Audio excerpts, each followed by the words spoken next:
నాగన్న ఎర్రగండ చేతబట్టి బలహీన వర్గాల సమస్యల కోసం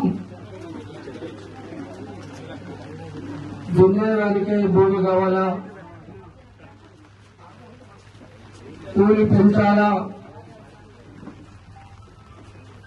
పేద ప్రజల సంక్షేమమే ధ్యేయంగా తన గొంతు నిప్పి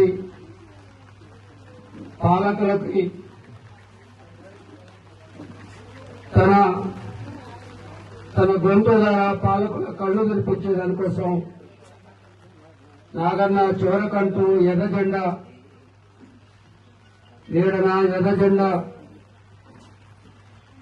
నాయకత్వంలో పనిచేసినటువంటి నాగన్న ఈరోజు చనిపోవటం కమ్యూనిస్టు ఉద్యమానికి, ముఖ్యంగా కమ్యూనిస్టులు సమాజంలో ఉండాలా, బ్రతికుండాలా, ప్రశ్నించే కమ్యూనిస్టులని బ్రతికించాలన్నటువంటి ఆలోచన తిరిగి ప్రారంభమైనటువంటి ఈ దశలో నాగన్న మన నుంచి దూరం కావటం కమ్యూనిస్టు ఉద్యమానికి మరింత నష్టంగా భావిస్తూ కామ్రేడ్ నారాయణకు విప్లవ జవహర్లు భారత కమ్యూనిస్టు పార్టీ ఖమ్మం జిల్లా సమితి తరఫున